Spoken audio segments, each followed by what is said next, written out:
Hello, this is Professor Yuen. I am recording your lesson for the day, or a couple of days. Let's rehash what we did on Friday? Okay, so we were starting section 3.3, and as you see on your screen, I hope my recording, and we started with the quadratic form called the vertex form, okay? And then allow you to read off your vertex and your axisymmetry equation, that is, okay? And then we went ahead and looked at an example. So I'm going to go through with the example right here. All right. As you can see, the vertex is 2, -4. And the axisymmetry is right here, which is x equal 2. And your parabola is going to be open upward because your a value is 1, which is greater than 0. And that means 2, -4 is going to be your minimum point. Okay? And when they ask for the minimum value, you're going to have to state the y value. Right, the minimum value is -4. Right? And then here, you have to be able to find the two symmetry point. So therefore, that means you're going to move how many units to the right, how many units to the left. You would have the same identical y value. Right? So what we did is, okay, let's move 2 units to the left here. So that means x equals 0. We replace x with 0. And we worked it out. So y turned out to be 0, so you have a dot, you have a point right there. So that means if I move 2 units to the right, I would have the same y value, which is 0. So your symmetry point is going to be 0, 0, and that will be symmetry to the point 4, 0. So if I ask for two symmetry points, that's what you put down. All right? And then we went ahead and looked at the general form. Okay, your general form is ax squared plus bx plus c. And you cannot read off the vertex from here, and we're going to have to calculate it. So the idea is, do we need to complete the square to put it in that form? The answer is no. And you look at the graph of your parabola, and this turned out to be your axisymmetry. The equation will be x equal opposite of b over 2a. And that's what you use. And since you know what x is, you could always replace it back in term for x and find out what y is. All right? So and then we did an example over here, so make sure. So therefore, your axisymmetry is going to be -1 when I calculate it. And what about the y value? Well, since x is a -1, I'm going to replace the x for -1 and calculate the y value. And the y value is going to be 9. So therefore you could say the vertex is -1, 9. Right? So we don't have to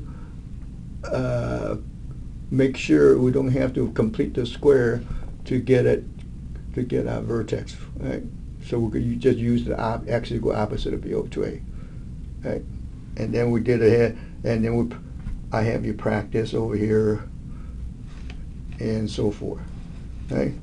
So let's do your next one. So what's the axisymmetry? X equal opposite b over 2a, and that would be opposite of -2 divided by 2 times 2, because a is 2. And that will give you positive 2 over 4. Your axisymmetry is 1/2. All right? So you're going to replace x with 1/2 and calculate the y value. So y equal 2 times 1/2. You're going to square that. Minus 2 times 1/2 plus 3. That will become 2 times 1/4. All right? 2 times -2 times that would give you -1 plus 3. Right? Okay, this would be what, 1/2, and that is +2. So therefore, your y value is going to be 2.5. 2 1/2, which is the same thing as 5/2. So your vertex is going to be 1/2, comma 5/2, right? Okay. So make sure you practice finding the vertex when you were given the general form. The concept of x equal opposite of b over 2a for a quadratic function is important. We're going to use that to do our applications, right? So let's look at our first applications. This is called the projectile. That means what? That means an object will start a certain place, you toss it up, and once go up, must come back down. And in the shape of a parabola open downward, right? Okay. And the equation would be -16t squared plus your initial velocity times the time plus your initial distance. That means that's when you start, right? So S sub 0 is the y value, which start right here, and you toss an object up, and this is your time, and that's your distance right here, all right? Okay. All right, so what's the equation? Well, look at here. You got velocity is 96 feet per second, so the equation would be S of t equal -16, all right, t squared plus 96. I'm replacing that for 96, and times t, and your initial distance is right here. That's where you're throwing the object up. Okay. There you go. That's the quadratic equation, and you notice a is negative, so it's going to open down, right? So as a picture-wise, so we're starting at S of 1, 1, 2, and then you toss it up, and once go up, must come back down. Right? The question is, right, when will the object reach its maximum height? Right? Okay, so obviously you're looking for what? The axial symmetry. So instead of using x, this is t now, so you say t equal opposite of b over 2a. All right, let's see if you can figure that out now. What is b? Going to be 96, right? So it would be opposite of 96 divided by 2. And what's a? Your a is going to be -16.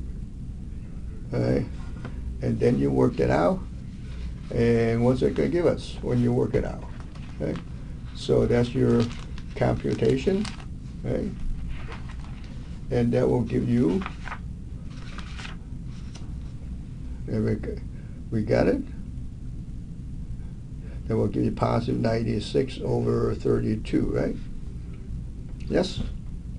And then you notice the easy division, so that go in there 3 times. So you take your 3 seconds, since time is in second, so it takes 3 seconds to reach the maximum height. So this is t equal 3. Okay. Now you need to find the distance, which is s. So that means you're going to replace all the t for what? For 3. So let's do that. So you're looking for s sub 3 now. All right. So I don't have room to write. I'm going to write down here. -16 times a positive 3 squared plus 96 times 3 and plus 112, right? Okay. All right. I'm going to save some time and just give you the answer here. So you calculate and you will get, what do we get here? You will get 256 feet. Okay. So to answer the question, you want to take the object 3 seconds to reach the maximum height, and this is the maximum height, and this is the time. Okay. So to answer the question, you would say it takes 3 seconds to reach the maximum height of 256. Okay. Next part. When will the object reach 200 feet? So what happened is, I'm going to, just like you did with your calculator, except we don't use the calculator. This is 200 feet. All right. So you know that line crosses the parabola have 2 points. So there will be 2 times. Right? The first time would be when it go up, it will reach 200 feet. And the second time when it comes down, it will reach also 200 feet. So therefore you're going to have 2 times. One here, one time here, and another time here. Okay? So what does 200 stand for? 200 stand for the height, isn't it? So therefore you're going to replace the distance right here for 200 plus 96t and plus 112. Okay. And this again is a quadratic, right? So what you want to do is set them equals 0 by subtracting 200 from both sides. So if I subtract 200 from both sides, this would be 200, 112 minus 200, and 112 minus 200 would be what? Negative 88, right? Okay. Now that looks like a pretty big number, but you could make it smaller by, they do have a common factor right here, right? This 8 could go into that, 8 could go into that, and 8 could go into that. So let's divide the whole equation by 8. So 0. So rather than, we're going to divide by negative because I always like the t squared term or a squared term to be 1, to be positive. So let's divide by negative 2, negative 8, I'm sorry. All right, so that will give me, right, this will be a positive now. This divided by negative will give you a negative, right? And we'll give you negative what? 8 will be 112. Would be negative 12.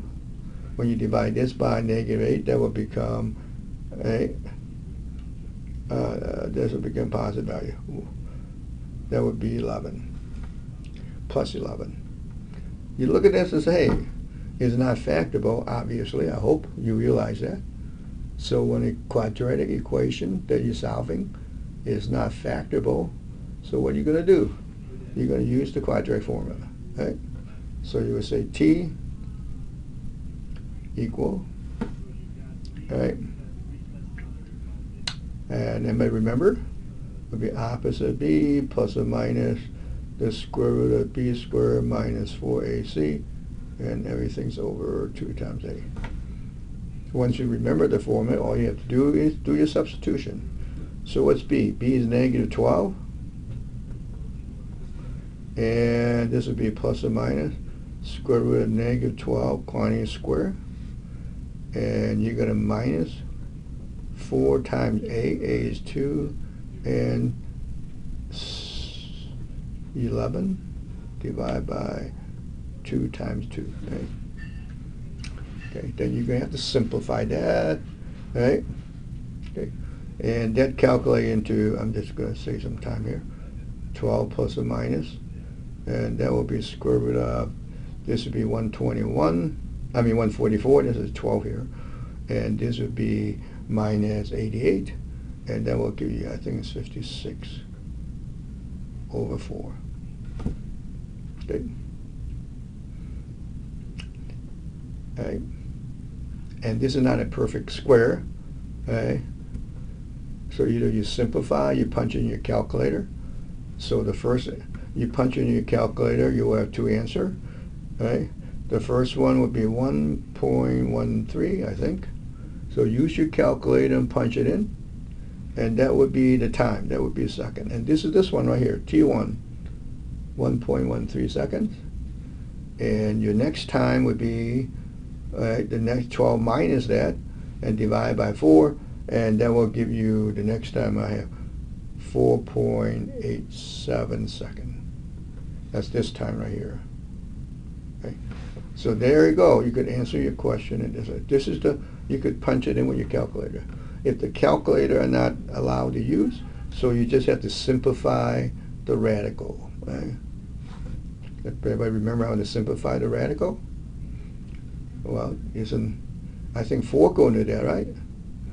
4 times 16 is 56, and the square root of 4 is 2, so this would be 12 plus or minus 2 square root of 14 divided by 4, and then you could reduce that, right? That would be 6 plus or minus square root of 14 over 2. Don't go reducing in that form. You have to factor the 2 out, and then the 2 going to 1, 2 going 4 2 times. Right? If the calculator were used, you just have to punch it in, and you don't need to simplify. You just have to punch it in those 2 times. All right? Okay. The next part is, when will the object hit the ground? They're always going to ask you that. Either the maximum height or when will be the object hits the ground. Well, hits the ground is right there. That's the time you want. All right? Right here. So at that particular time, isn't the distance going to be 0? And when it hits the ground, so you just replace S of t for 0 and try to solve that problem. Right? Again, you don't want to work with big numbers. Right? And it looks like I could divide that whole equation by negative 16. You notice I like to divide by negative because I want that to be a positive value. If it's a positive value, it helps you factor much easier. You don't want to carry a negative number and try to factor that, right? So am I going to divide that by, because I have an equation, I could divide the whole side by negative 16. Should be 0. That would be t squared. If you divide that by negative 16, that will give you the negative number, negative 6t, because 6 times that is going to be 96. And you're going to divide that by 6. That will give you negative, I think, 7. There you go. Because 7 times 16 would be 112. Now, ask yourself, do I need to use the quadratic formula, or can you see easily this is factorable? I hope you would say, oh yeah, I could factor that. So let's look at the factor. And since this is 1, what's factor for negative 7? That will add up to, right, negative 6. Obviously, you would say negative 7 plus 1. So you set each factor equals 0, right? And if you set that equals 0, you have 7 seconds. You set that equals 0, you have a negative 1 second. So obviously, we do not have a negative 1 second, because negative 1 second is down here. So that's before you could toss the bob. You toss the bob at 0 second right here, right? So your answer is, it finally hits the ground at 7 seconds, right there. Okay? So let's rehash now so you know. Okay? To find the maximum value, you're going to have to use the opposite of b over 2a. Since this is a t variable, you would say t now, not x. And then once you get the time, you replace the time back into your original equation and find the maximum height. Right? Read the problem, see what they ask. The first question asked, and that would be your answer. If this were not asked, you were done. Since they asked that, then you have to go one step further and find out the y, the height when t is equal to 3 seconds, right? Okay. And they want to find out when would it be 200 feet high, right? So you notice my picture right here. Okay. You could do that with your calculator. You could put y1 equal here, right? And y2 would be your equation, and find the intersection point. Okay. So you already know how to do that, but this time we're going to learn or try to formalize our skill in algebraically. So therefore, we went through the process, and we know that's not factorable, so therefore we use the quadratic formula. Right? Okay. And this one is when t is equal, once it hit the ground, when it hits the ground, your distance is 0, and so you set s of t equals 0, and then you solve. Well, those are big number, so what you want to do, try to divide by common factors. And look at that 16 going all three numbers, or divide by negative 16 rather than positive 16, because I always want your a to be positive 1 because it helps you factor much easier, right? If it's factorable. Right, so we did. So it's factorable, and the answer is 7 seconds. It takes 7 seconds after you toss the object and come back right down here. So the time right here is 7 seconds. Okay. All right. So one of the application involved with your quadratic function is the projectile problem. Okay? All right. So let's turn the page. You may want to try this one and see how it turns out. All right? Okay. All right. So this problem didn't ask for anything else except they're asking for what? You read it correctly. All right? It's a time, when the time the stone reached the maximum height, and what is the maximum height, and when the stone will hit the ground. So there was 3 parts to it. All right? Let's call this the A part, let's call this the B, and call this the C. All right? Okay? All right. So let's do the A part first. Can somebody tell me here? Oh, you on what, since I can ask the question. Can you think of how to do the problem? And you recognize this is a quadratic function. Right? I fill in that for you, which is initial velocity, initial distance, okay? Initial height. Okay? So they ask me, when will the object reach the maximum height? Okay, so therefore, okay, let's see, you could tell me now. T equal opposite of B over 2A. Okay, if you look at the picture correctly, it go like this, right? This is where 30 feet height. And when you toss it up, what comes down? Okay, what's my B value? My B value is 60, opposite 60. And my A value is negative 16. So that get me 60 over 32. When I negative divide by negative is positive. All right? All right?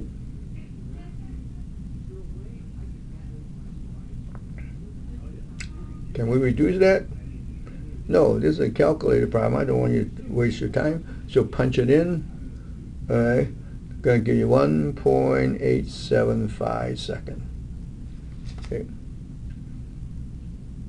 So part A would be take the object 1.875 seconds to reach the maximum height. So that means this X is symmetry, T equal 1.875.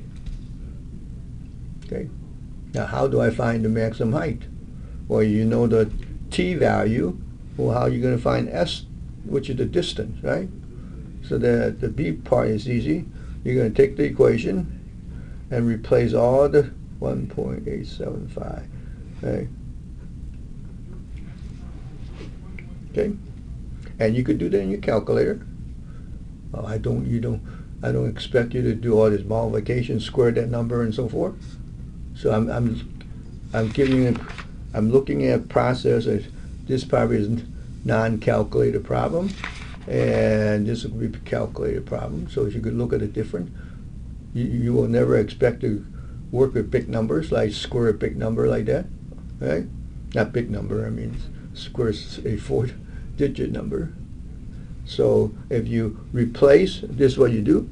You're going to negative 16, 1.875 squared, plus 60 times 1.875, and plus 30, and then you punch it in, right? And your answer, actually, I'm going to give you the answer, is 86.25 feet. So that's your maximum height. That's part B. All right? And let's look at part C. All right, what is part C? Part C would be, when will the stone hit the ground? Well, what happened when it hits the ground? Your distance turned out to be what? 0. So you're going to replace s sub t for 0, and then try to solve that equation to find the time that well hits the ground. All right, so it would be plus 60t plus 30. That means you are looking at that time right here when it hits the ground. Okay? So, looks like you could reduce the number. So let's divide by what? If you want to, let's divide by, well, the even number, 2 could go into it. So let's divide by negative 2. How's that? I'm going to divide that by negative 2. So that will give me 8t to the second. Positive divided by negative 2 is going to be negative. This would be negative 30t. And divide that by negative, that would give you negative 15, right? Right. That shouldn't look like factorable. Okay. So you're just going to have to use the quadratic formula to find the answer. You would say t equal, I'm not going to write down the quadratic formula. I think you should know it by now. Have memorized it. So opposite of 30, plus or minus the square root of, it would be negative 30 square minus 4 times a is 8 and c is negative 15. Everything's over 2 times 8, right? Okay. Now, here's your, don't forget this is a negative now. When you take a negative times a negative, this turns out to be a positive value, right? Inside. So you will have negative 30 plus or minus the square root of 900. Going to be plus now, right? This would be 60 times that. And that will give you, right? So let's do it here, right? 60 times 8. Yeah. 480 over 16. All right, so now you're going to have to use the calculator to find the square root value of 138 here divided by 16, right? Okay. And there won't be 2 answers, but one of them is going to give you a negative value, okay? So the only answer I want is the positive, right? So this will give me t equal, let's see what happened here, 4.1967 seconds. How's that? All right. Okay. Sometimes they will ask you rounds. If they ask you round, you would say 4.2 second. All right. So, how are we doing so far? So I hope you follow through this. So this is what you do. You just need to turn on the video and take your paper out and follow exactly what I'm commenting or what I'm saying to you. If you're having questions, just write it down and then email me. Okay, and then we will go through it. All right. Next kind of problem is going to be a business problem. It's a common sense. Profit equal revenue minus the cost. Revenue is money coming in. Cost is money, what? It takes you to produce or make the stuff. So if you subtract them, you will get a profit. If this number is positive, if this number is negative, then you have a loss. Right? Okay. All right.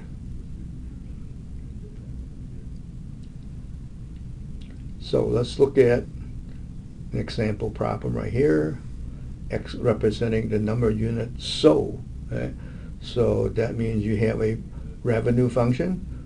If you sell that many and you replace X back in there, that will give you how much money coming in. And how much does it cost you to produce it? Right? So you replace X back in there and that will give you the cost function. Okay. So let's follow your profit.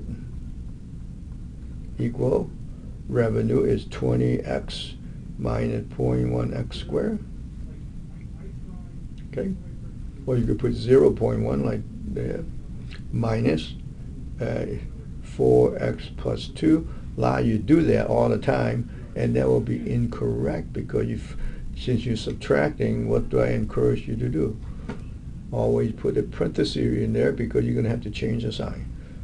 So let's rearrange it. This would be 0.1x squared. This would be plus 25x minus 4x and minus 2. So your revenue function turned out to be 0.1x squared and plus 21x and minus 2. Okay? So that's what they asked for. And determine, next part, determine the number of units so that will maximize the profit. Again, they always ask that. This is what we call the max-min problem. Okay? Because this is a quadratic. Right? There's a negative sign here, sorry guys, because I've miscopied it. Right? Okay. And you notice your A value is negative, and your parabola is going to be open downward, just like that. And then you're looking at maximum profit because this is your number of unit sold, and this is your profit function. Okay? So how do we do that again? I told you that your x equal opposite of b over 2a is coming very handy all the time.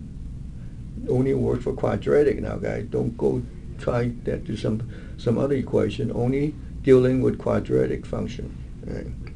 So we will say how many units need to be sold to maximize my profit. So it'll be opposite of b over 2a. In here, b is 21, and a is minus 0.1. Right? Okay. And that will give you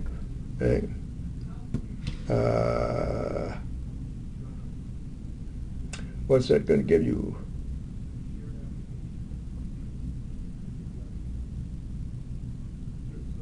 Oh, I'm sorry, this is 20, not 26. So when I write the sloppy, then we are having problem here, guys. So 0.120, and that will give me 16.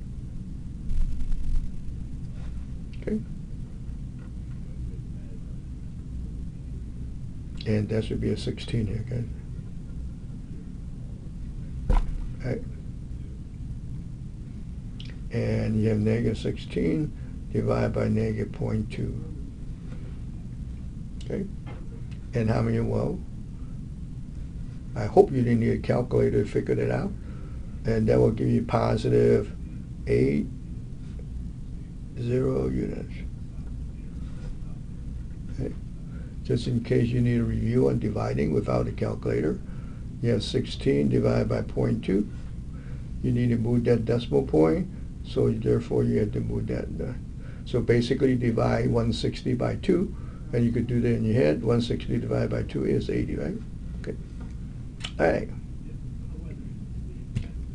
And they say, what is the maximum profit? So you need to go to the profit function and replace all the for 180. Right? Okay. And we'll just go to negative 0.1 times 80 squared plus 16 times 80 and minus 2. And with your calculator, you should have no problem coming out with, I think, is $638. That is your maximum profit. Okay. All right. So you have projectile problem, and you have a business problem, what we call profit equal revenue minus cost. Okay. Okay. Your next type problem, I think you already know. We hit those kind of problems so many times. This is either the box problem or the fencing problem, and this turned out to be a fencing problem. Right?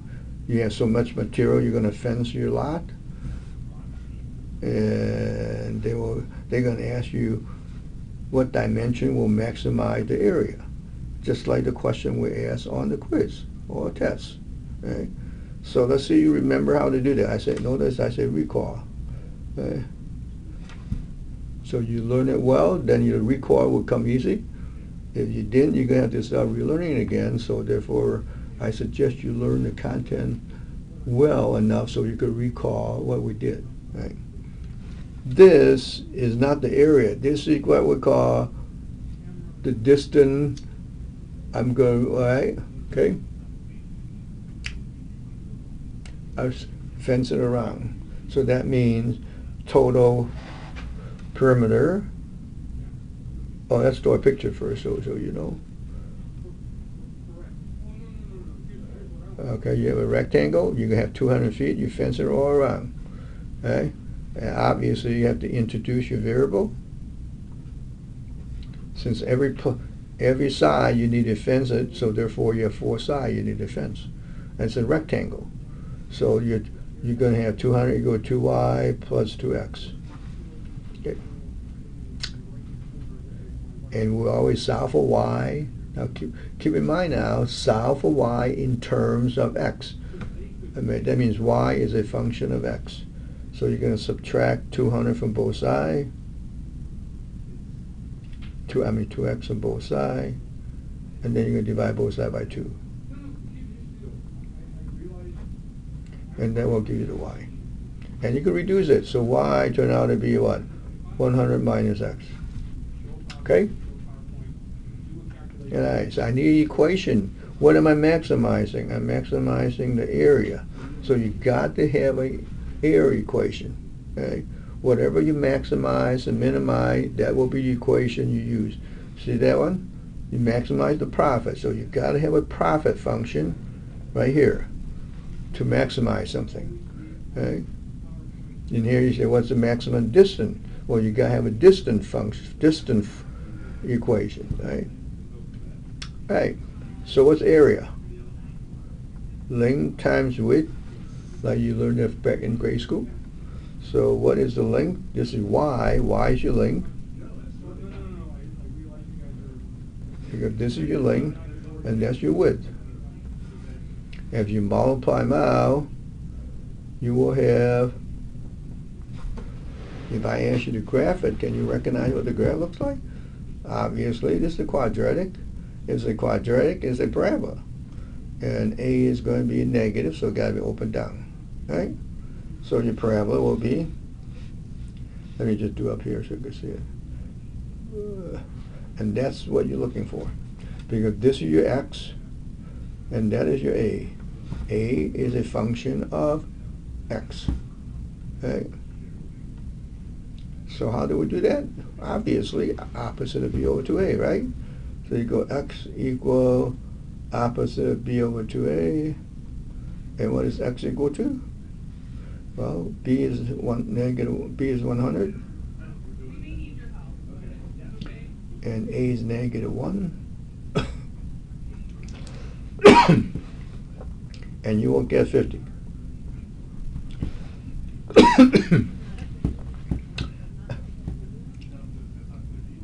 Is your x. You need to find y, so y equal 100 minus 50, so y equal 50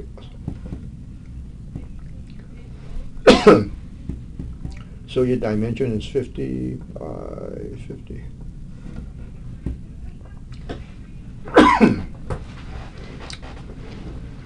So how we doing? Good? Just got a lot of dust, so it's making me cough. Okay. Okay, do you remember this problem? Echo. You have a river, and the rancher are going to make a rectangle out of it, right? And this side doesn't need to be fenced. And you're going to put a what?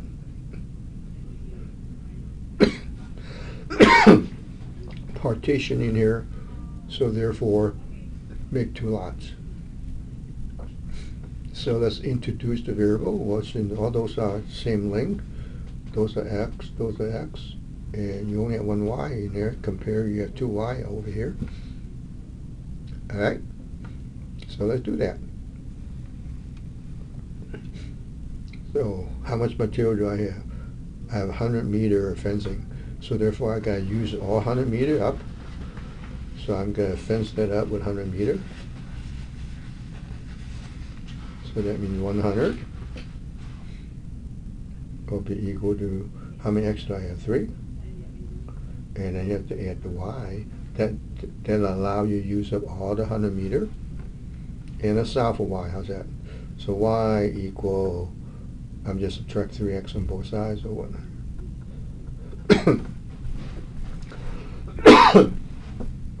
Okay, what am I?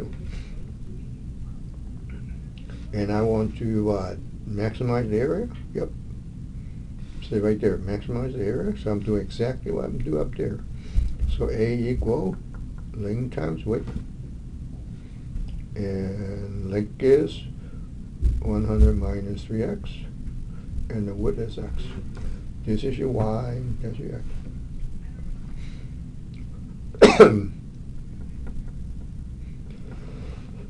You notice I multiply that out? There you go. Now again, you notice it's parabola, right?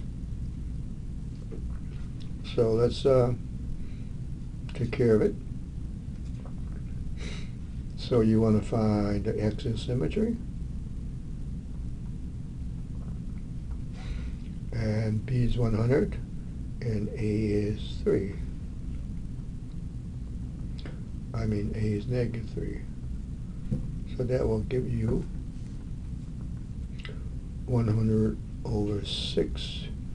And if you reduce that, that will give you what? 16. That will give you 50 over 3. That is the same thing as 16 2/3. So you're going to replace that. You notice I kept it in fraction, so because the 3 will cancel out when I replace that, right? So that will give me 100 minus what, 50? And the other one would be, let's do it over here. So it'll be y equal 100 minus 3 times 50 over 3. And if 3 cancel out, that give you 100. That will give you 50. So your dimension would be 50 by, and 50 over 3. 50 over 3 is 16 2/3, right? And this is in meter. Okay. And that's it, guys. So you're going to have to study your application. It won't be, obviously, it will be covered on your test sometime. The application you're responsible for is projectile. All right. Some business problem involved with profit equal revenue minus cost. Usually those are given to you. All right. And problem that you did before. That means fencing. We look at a fencing problem, or you could have a box problem. Okay? But we strictly concentrate on the fencing problem because some of you were having a lot of hard time with the fencing problem on your quiz. Okay? So this will end your lesson on section 3.3. Okay. So you have questions after you study and do your homework. I hope you still have your homework sheet involved with section 3.3. If not, I will make a new one for this week and next week and send it to you, right? Okay. At the same time, I will also send you what we're going to cover on next topic. Right? And your next topic is section 3.4. Okay? So let's look at section 3.4. So make sure you know what's going on in section 3.4. You will get a package when I send it to you today, I hope. This is section 3.4. It also review all I'm listing all the problem equations that you already know how to solve. Let's go through them. Every one of you sitting there should have no problem solving linear equations. All right, and I wrote down the procedure. I don't need to explain that. And we just finished, all right, on section 2.2, involved with how to solve quadratic equations. All right, and to solve quadratic equation, you either factor, you use the square root property, then you complete the square and use the quadratic formula. I notice you're having a lot of trouble with completing the square in your quiz, so therefore you better start practicing those. You know I'm going to ask that all the time. That is part of the skill you need to maintain when we're going to go through the other chapters. Okay. All right. Or you could solve 3 or higher degree polynomial, like third degree, 4th degree, by factoring. And remember, you have a third degree, you're going to have 3 answers. 4th degree, you're going to have 4 answers. All right? Okay. And what else do we do? I have this on your bonus, not too many of you did the bonus problem on your quiz. I purposely put on a bonus because we didn't spend too much time on your practicing. So this is a U-substitution problem. You take a problem and then make a U-substitution and transform that into a quadratic. So all those problems you already know how to do. All right, so let's double check, see if you remember how to do them. Okay, now take some time, go down here and identify the type of equation that you have and what is the best way, or efficient way I call it, to solve it. All right? So I'm going to give you some time to think about it, and then you could just do that. All right. This is a cubic. I identify that as a third degree. And how do we solve cubic equation? And there's no other way except factor. Okay, you factor them, set them equal 0, and then set each factor equal 0. Right? Let's go to problem 2. All right, now looking here, that is quadratic, and I have so many ways of solving the quadratic. So before you do anything else quadratic, you have to put it in the standard form, ax squared plus bx. I mean, in this case it would be a squared plus ba plus c equals 0, right? And then you look at the problem, right? Looks like it doesn't factor. There's no way you could arrange a term, factor it, right? So it's not factorable, so you will use the quadratic formula. Now you have to be able to do that. Well, how do you know you could do that? Well, through practicing. If you practice enough, you will notice how to do those problems. Right? So everybody in here should know what process I should do in this one. Right? Because we did so many of those, the only time you could do that is when you have transformed that into a quadratic, because you have a rational exponent. Right? So let's put it in standard form, and you should have no problem doing that, I hope. And you know you have to use up. Okay. Just in case you're still having trouble, you would say, what's your u? U equal y to the 1/3. If you play u for y to the 1/3, your equation would be 2u squared plus 7u plus 3 equals 0. And then you could factor it. Remember I said that? This, after you've done that, this got to be factorable for your class. Okay? And then you went back and replaced u and then find y. Right? Okay, let's look at this one. What is the efficient way of solving the problem? Okay. If you try to expand that and it's put in standard form, and that's not going to be an efficient way of doing it. Okay? You could do that, except it takes a little longer. Okay? But you should recognize this looks like a perfect square here and a number. So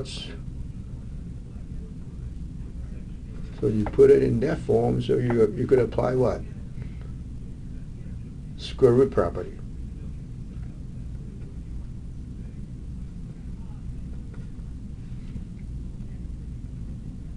It's a quadratic, okay? You could expand it upon your quadratic formula, but that would be just too long to do the problem. If you put it in this form, all you have to do is take the square root on both sides. There would be plus or minus I square root 12, then you simplify. Right? That's the more efficient way of doing the problem. So make sure you recognize the efficient way of doing the problem. What degree is this? This is 4th degree, and which is right here. All right, and you do it by, put the factoring. Okay, and I still have some of you having rough time factoring this kind of. Don't let the degrees scare you. Remember I said when you factor this, it's just like you factor w squared plus 15w, except you're using, instead of using w, you're going to use w squared. So basically you would say 4w squared times w squared. Remember that?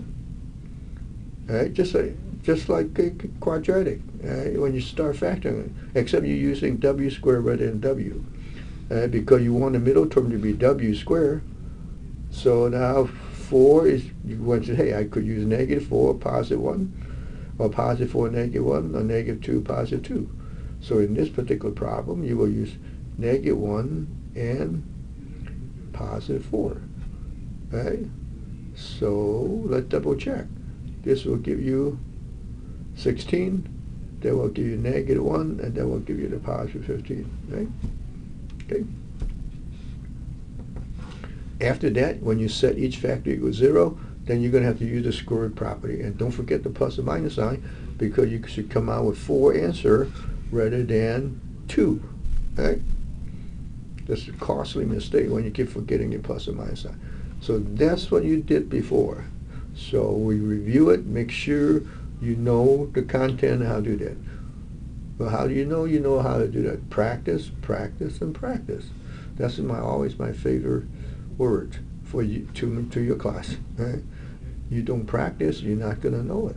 Right? Okay, so section 3.4, introducing.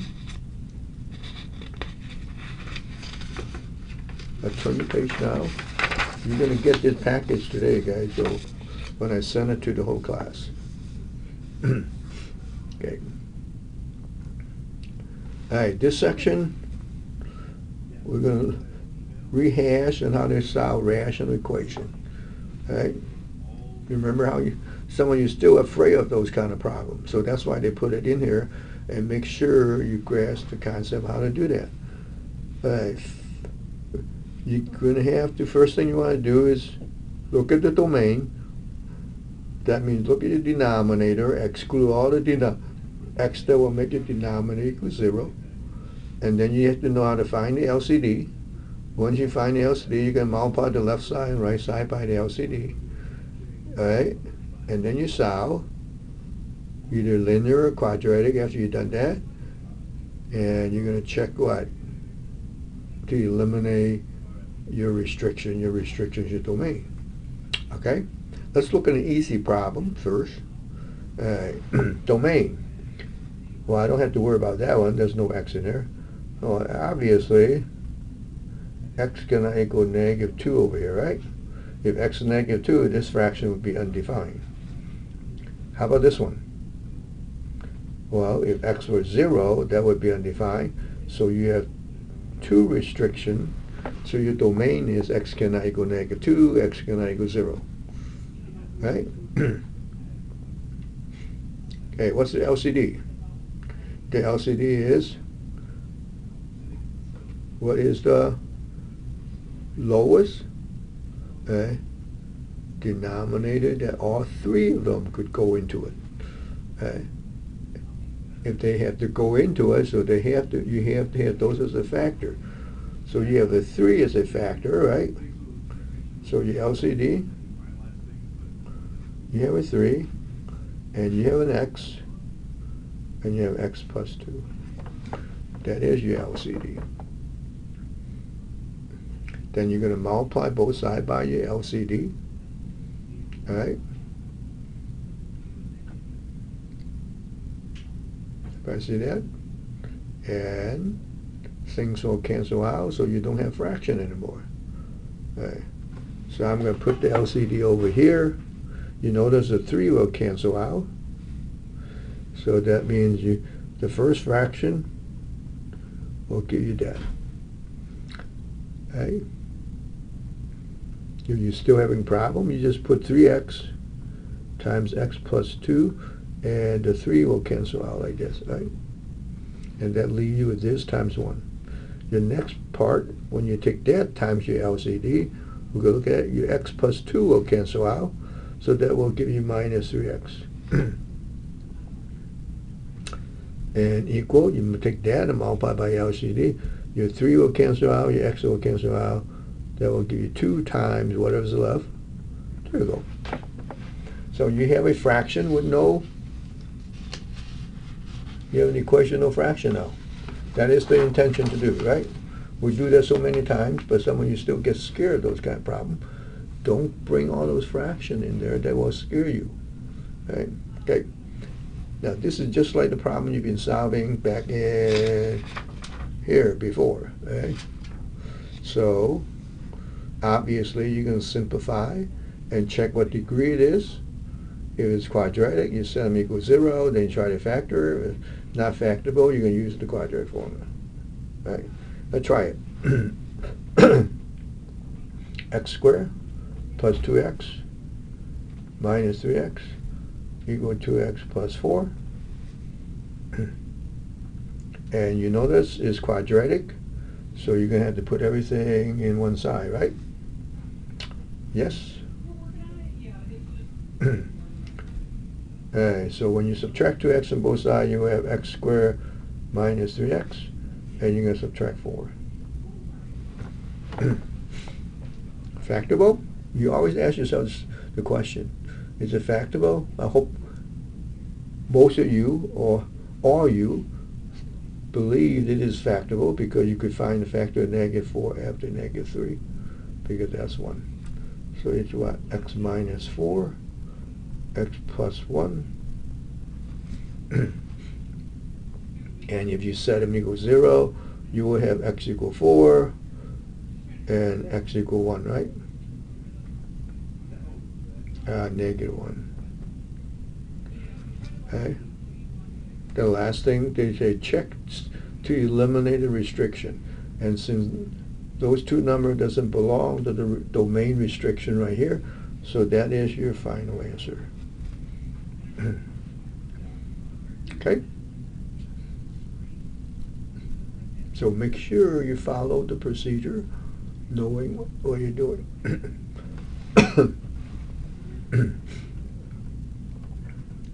All right, so let's do that. Let's look at, what should we do first for this one? Look at the restriction or the domain. So x cannot equal to, look at the denominator right here, negative 1.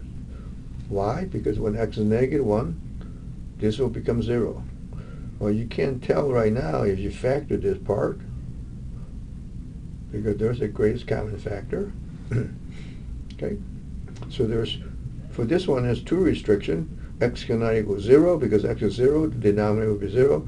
X cannot equal negative 1, it will also be 0. So I already have negative 1 over here, so it will be 0. And this one, well, obviously I already have that in here, x cannot equal 0. So I have 2 restrictions, negative 1 or 0. Right? That means the domain cannot equal to negative 1 or 0. If they ask you to write it out, you would say from negative infinity to negative 1, from -1 to 0, and then from 0 to positive infinity. All right, but we don't have to do that right here, because all we do is want to look at the domain for the restriction. All right? Let's look at the LCD.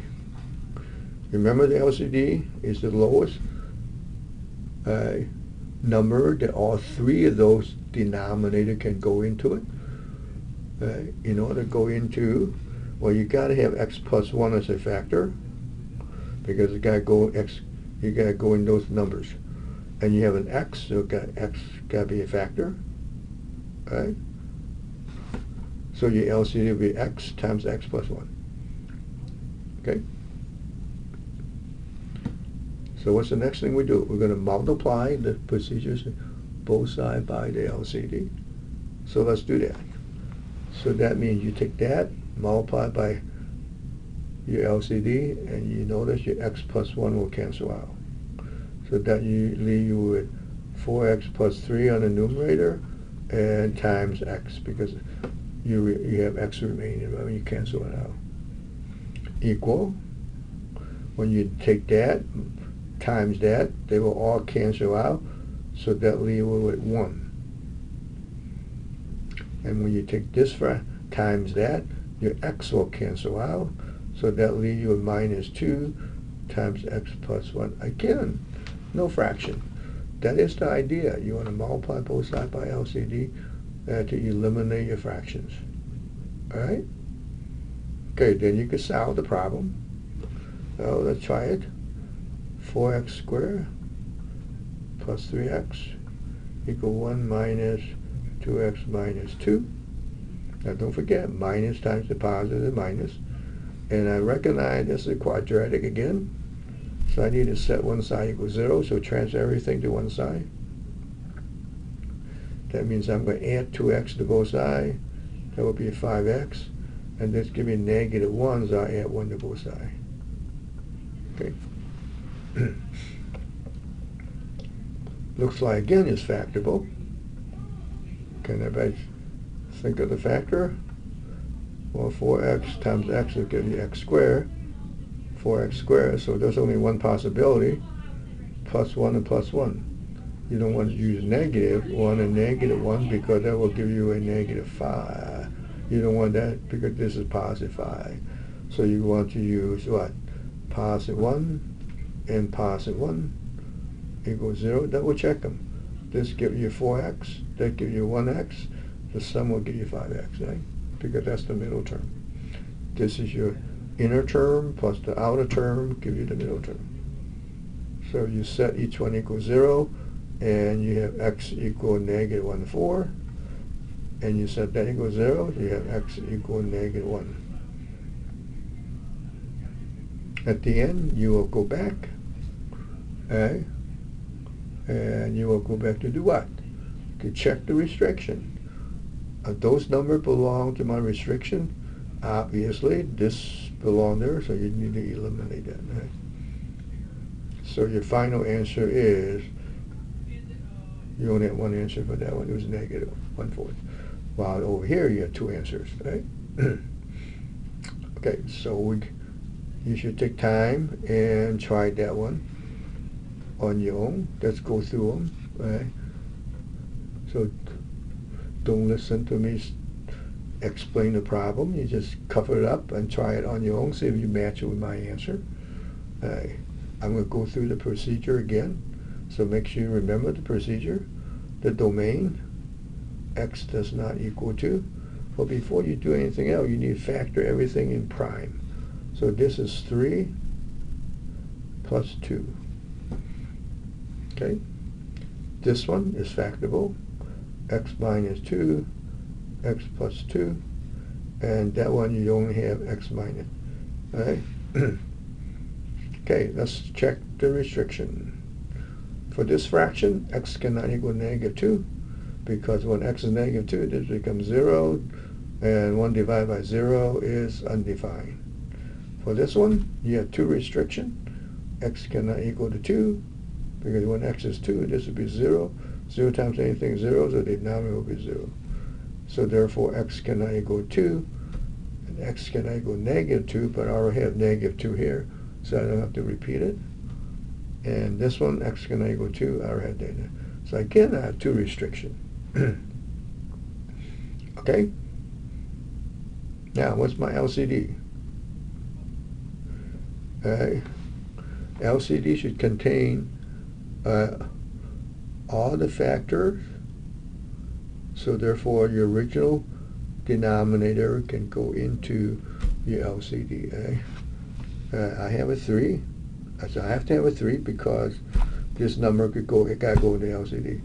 And I have a factor of x plus 2, and I have a factor, I need a factor x minus 2, and I already have x minus 2 as a factor.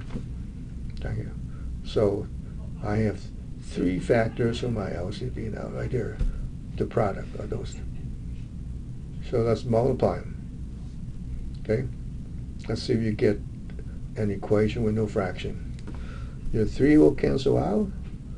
This will cancel out, right? The first fraction leaves you with x minus 2 when you multiply by your LCD. Let's look at a second fraction. Your x minus 2, x plus 2 will divide out. Right? That leaves you with 1 times 3, so it'll be minus 3. And this is your this side of the fraction, and your x minus 2 and x minus 2 will divide out. And that will give you 3 times 3 x plus 2. Okay, that cancels out, that because that's leave you with 3 times x plus 2. The other 3 come from your numerator right here, right? Okay. So let's, you know it's not quadratic anymore. Let's simplify that so you know it's not quadratic. That will give you 9 times x plus 2, because 3 times 3 is 9. So it gives you -5 equal 9x plus 18. Right?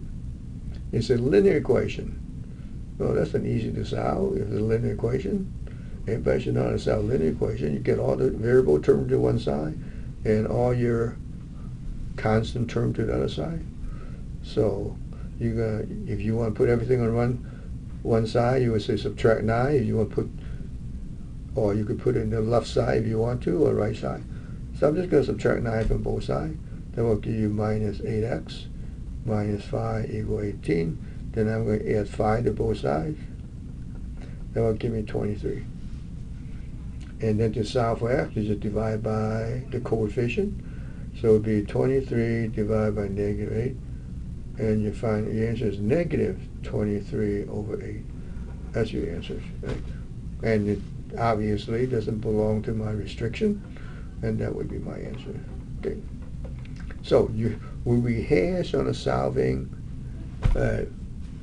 rational equation now. Okay? So I hope you get more practice and understand what you're doing.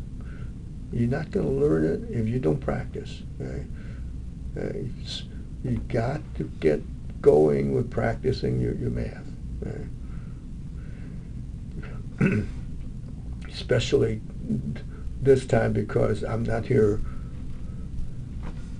to chase you all the time, so you have the free time that you need to start practicing on your own. Okay? But you could always ask when you run into a problem, email me, and I could try to answer your questions. Okay? Or give me your phone number. If you can't understand, then I'll just call you. Okay? All right, next is called radical equation. All right. All right. Radical equation is an equation that have a radical in it. Cube root, square root, or whatever.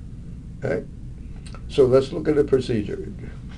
You want to isolate the radical on one side and then raise both sides to a necessary index, this is called an index, necessary power to eliminate a radical. Okay? And then you solve, and you want to check your answer when you have a square root. Right? Because when you square a square root, sometimes it's positive, sometimes, so you want to double check them. Right? But when it's cube root, you don't have to do it. Okay, let's do it. Isolate the radical. Well, my radical is already isolated. Okay. Now ask yourself, what power do I have to raise it to get rid of this radical? The radical is q root. So in order to get rid of the radical, you have to raise it to the third power, right? Before you do that, you need to isolate them. So let's isolate them first. 2x plus 1, subtract 8, minus 5. So I just isolate the radical. Okay? Now I need to raise this to a third power. And I need to raise that to the third power.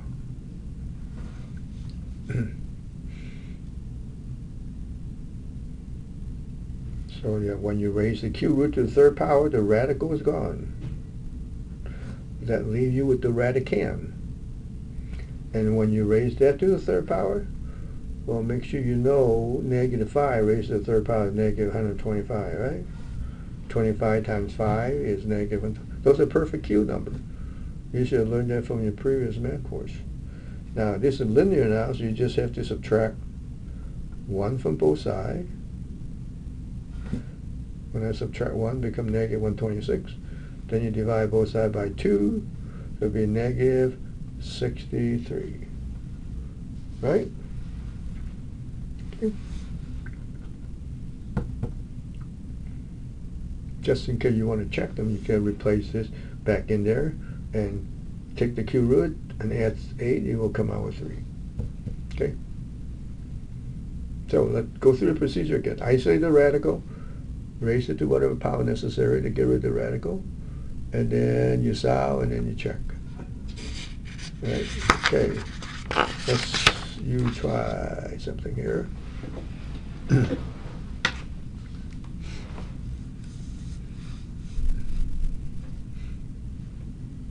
Okay. The radical is not isolated, and we're doing a square root, so I need to isolate them, right? 6y plus 7.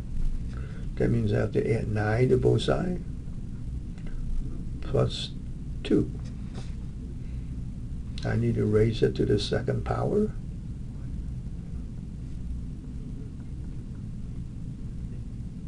Okay, so I'm going to raise that to the second power. Then I'm going to raise that to the second power. When you have a square root, you raise it to the second power, your radical is gone. Now, I still have a couple of you tell me when you square this, you get y squared plus 4. And that's a no-no. Right? If you can't do that in your head, you're going to have to FOIL it, take y plus 2 times y plus 2. And that will give you y squared plus 4y plus 4. Okay, so you can set them equal 0 because they're quadratic. So you have y squared minus 2y, and then you're going to subtract 7 will be minus 3. So looks like you should recognize it. Is factorable or not? So is this problem factorable? And your answer should be what? Should be yes. Should be y times y is y squared. Find the factor for negative 3. Add up to negative 2. So obviously it would be negative 3 and then plus 1, right? Equals 0.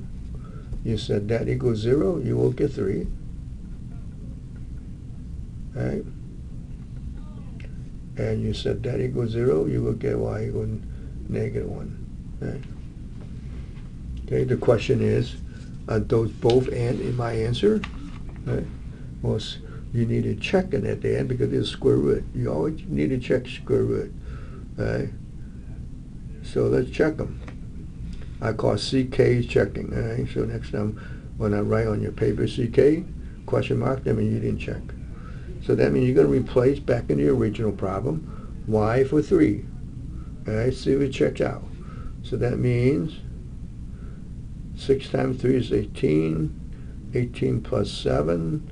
You're going to subtract 9. And y is 3 minus 7. Okay. This is 25. And square root 25 is 5. right?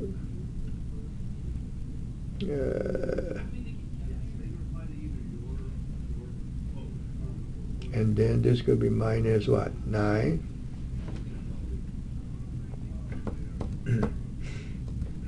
And what do you have over here? Then you have y is 3 minus 7. So does it check out? So it give you -4 equal -4, yes? So that checks out.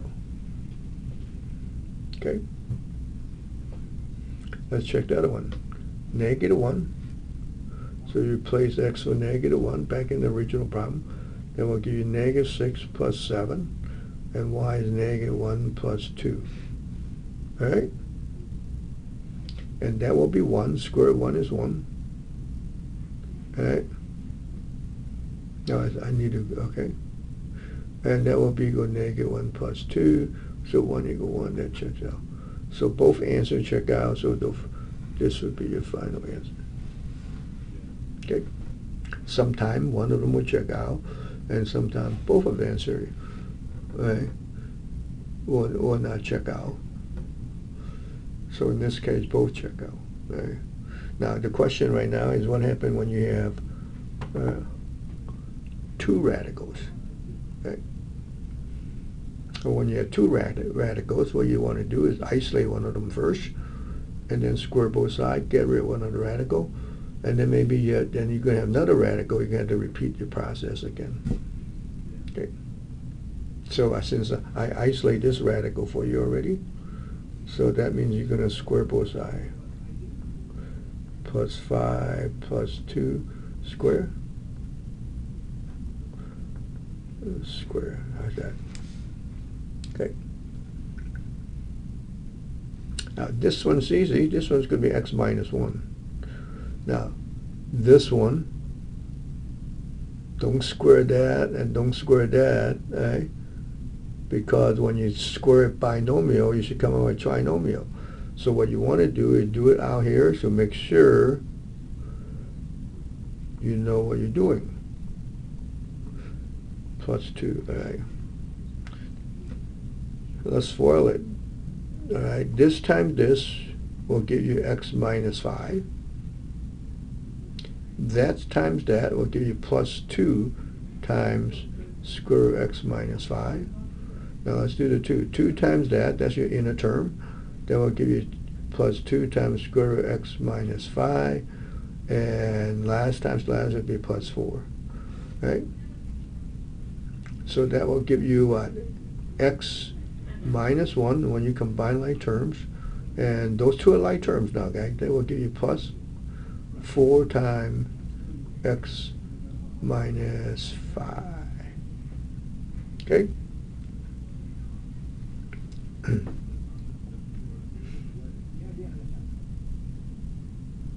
Because that's a combined like term for you. Okay, so that part is going to be x minus 1 plus 4 times square root of x minus 5. And you still have a radical, and you want to isolate that radical right here, right?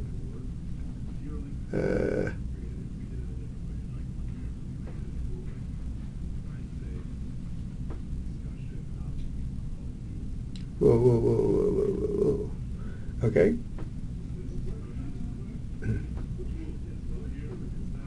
So far, so good. So let's isolate that radical. So that means I'm going to subtract x on both sides, and I'm going to add 1 to both sides. Okay? And if I do that, that will give me 0, yes?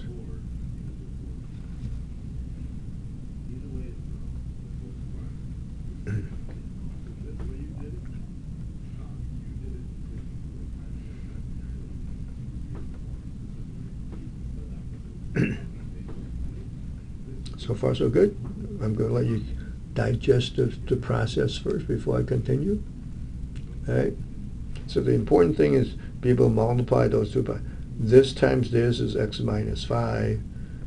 Okay? And that times that is 2 times x minus 5. That also 2 times x minus 5. 2 times 2 is 4, right? Okay? And then you combine like terms. And negative 4 plus negative 5 plus 4 is negative 1. And then you just put it over here, because when you square that, that's exactly what you're going to do.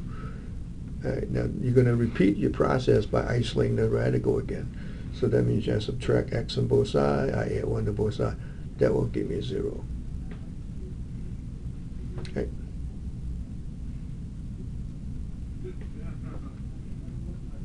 Yes? So far, so good?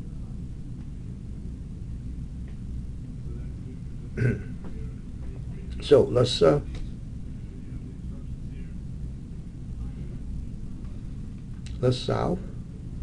So therefore I could divide both sides by 4. 0 divided by 4 is 0. Now I could square both sides.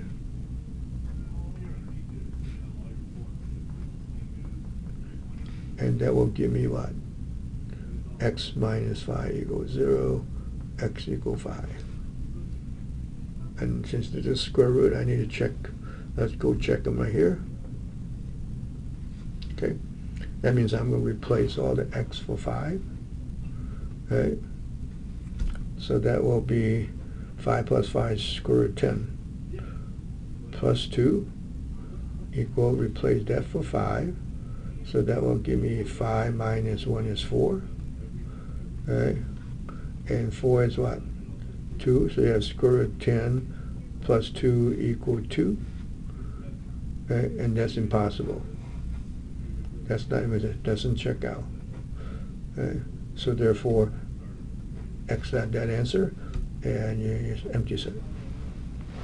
Okay. All right? So that's your second type of problem on section 3.4. Okay, rational equation and radical equation.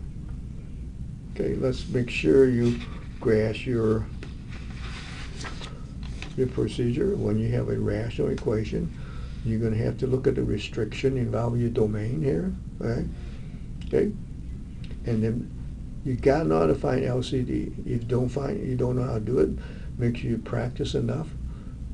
Learn how to find your LCD. If you don't know how to find the LCD, the whole problem is going to be very hard for you to do. Right? Then after that, you multiply both sides, the left, the right, by the LCD. And as soon as you've done that, you could come out with an equation with no fraction. All those equations have no fraction after you multiply both sides by LCD, because everything cancel out. All your denominator, they have common factor, will cancel out and leave you with no fractional denominator, right? Okay. And then when you solve it, whether it's quadratic or linear, you just, right? It would be nice to come out to be linear, you don't have to factor. But once it's quadratic, you're going to have to factor, and then at the end, you're going to check, right? You always check the restriction, and we notice you have to eliminate that restriction, right?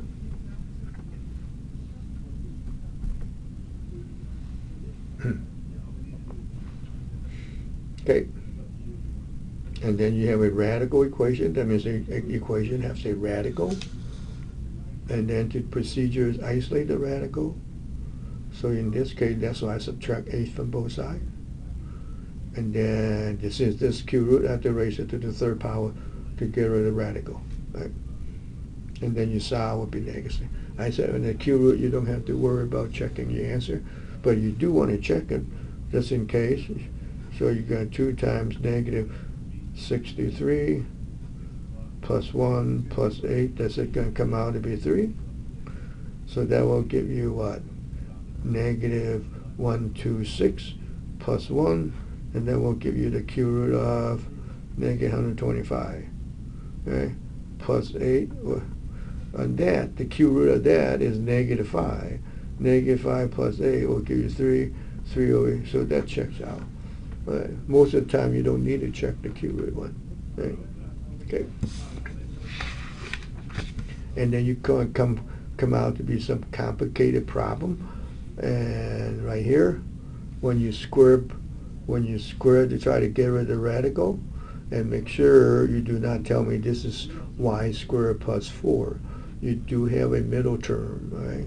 Because that is a lot of you making those mistakes all the time. Now some of you beginning to realize that, so you break that habit now. I still have, let's see, 1, 2, 3, 4 of you, I think 4 or 5 of you are still doing that, right?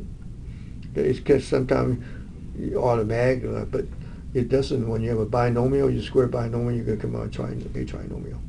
Okay. And sometimes when you do that, you're going to have to repeat your process again. Okay, let's solve for f. Right. Okay. That means you want to find capital F equal what? Right. Well, to do that, again, you have a fractional equation. So what is your LCD? LCD, well, you need F as a factor, you need M as a factor, you need P as a factor, because all those three numbers have to go into, right, your lowest common denominator. Okay. So yeah, your LCD is FMP. So let's multiply both sides by your LCD. You notice your F will cancel out. Look at it. You get FMP times 1 over F. And you notice your F will cancel out. And that gives you with MP over here, right? And you do the same thing over here, right? You take 1 over M times this, your M will cancel out. That will give you, let's do it since some of you are still having problems, times 1 over M, your M cancel out. And that gives you capital F and P. Okay? And you do the same thing for the over here, and that will be plus, your P will cancel out FM. Okay? And since you have the F on one side already, and you cannot combine like terms, since you don't want to transfer F to the other side because you're solving for F, you want F equals something, right? So you need to factor the F out. MP. Now to find 1 out 1 there, you're going to divide this side by P plus M, then you're going to divide this out by P plus M. Alright? So you have MP divided by P plus M, and when you divide this side by P plus M, you get F. And that is your answer. Okay. So that means we're done with section 3.4. Okay. Okay. So make sure you remember how to do all the previous problem from your section 3.2. Of course, some of them are from way back already, quadratic. So those are your equation you need to know how to solve, and especially the method. Oops, sorry guys. Especially the method that you for quadratic, which is the most efficient way of solving. And I know some of you are going to expand that out, right? But the most efficient way to do this problem is use the square root property, because this is a perfect square. When you transfer that to that side, that becomes a constant. That's how you use a quadratic right there. Square root, right? Perfect square and a number. So you take the square root both sides, and don't forget your plus or minus sign. Okay. So we're done with section 3.4, right? So we're at section 3.1 and 3.4. Right. So what, should we continue? Or should I wait?